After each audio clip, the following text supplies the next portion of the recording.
Durand കപ്പിൽ Shillong Lajong east ബംഗാളിനെ പരാജയപ്പെടുത്തിയപ്പോൾ എല്ലാവർക്കും സന്തോഷമായി എന്ന് തന്നെ പറയാം. കാരണം ഐ ലീഗ് ക്ലബ്ബ് ISL ക്ലബിനെ തോൽപ്പിക്കുന്നത് മനോഹരമായിട്ടുള്ള ഒരു കാഴ്ച തന്നെയാണ്. പക്ഷേ അത് കേരള ബ്ലാസ്റ്റേഴ്സിനും മോഹൻ ബഗാൻ സൂപ്പർ ജയൻസിനും ഒക്കെ നല്ല ടെൻഷനാണ് കൊടുത്തിരിക്കുന്നത് ബംഗളൂരു എഫ്സിക്കും. കാരണം അൺപ്രഡിക്റ്റബിൾ ആയിട്ട് കാര്യങ്ങൾ വരുമ്പം ഒന്നിനെയും നിസ്സാരമായിട്ട് കാണാൻ പറ്റില്ല.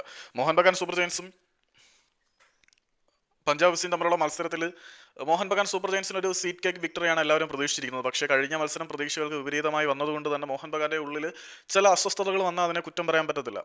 മോഹൻ ബഗാൻ സൂപ്പർ ജയൻസിന് മത്സരത്തിന് ഇറങ്ങുന്നതിന് മുമ്പ് ചില തിരിച്ചടികൾ കൂടിയുണ്ട്. എന്താണെന്ന് വെച്ചാൽ അവരുടെ പല പ്രമുഖ താരങ്ങൾക്കും പരിക്ക് മൂലം കളിക്കാൻ കഴിയില്ല. അവരുടെ ഒരു ഇത്തവണത്തെ മാർക്കി സൈനിങ് എന്ന് വിശേഷിപ്പിക്കാൻ കഴിയുന്ന, മാർക്കി സൈനിങ് അല്ല, ഇത്തവണത്തെ അവരുടെ ടോപ്പ് റേറ്റഡ് സ്ട്രൈക്കറായിട്ടുള്ള ജെയ്മി മെക്ലാരന്റെ കാര്യത്തിലേക്ക് വരികയാണെങ്കിൽ അദ്ദേഹത്തിന്റെ കഴുത്തിന് ചെറിയൊരു ഉളുക്കും കാര്യങ്ങളും ഉള്ളതുകൊണ്ട് പുള്ളിക്ക് കളിക്കാൻ പറ്റില്ല എന്നാണ് പുറത്തേക്ക് വരുന്ന റിപ്പോർട്ട്. അതുകൂടാതെ മലയാളി താരമായിട്ടുള്ള ആഷിഖ് കുര്യനെയും മതിനിര താരമായിട്ടുള്ള ഗ്ലാൻ മാർട്ടിൻസിനും പിന്നെ ഗോൾ കീപ്പറായിട്ടുള്ള ധീരജ് സിംഗ് മോമിങ്താമിനും ആ മത്സരത്തിൽ കളിക്കാൻ കഴിയില്ല. 4 താരങ്ങൾ ഇഞ്ചുറി കൺസേൺ മൂലം പഞ്ചാബിനെതിരെയുള്ള മത്സരത്തിന്റെ സ്ക്വാഡിൽ നിന്നും പുറത്തായിരിക്കും. Super striker Jamie McLaren, goalkeeper Dheeraj Singh Moirangthem, Glan Martins, അതുകൂടാതെ ആഷിഖ് കുര്യൻ എന്ന മലയാളി താരം. അപ്പം ഇത്രയും താരങ്ങളില്ലാതെയാണ് മോഹൻ ബഗാൻ പഞ്ചാബിനെ നേരിടാൻ ഇറങ്ങുന്നത്.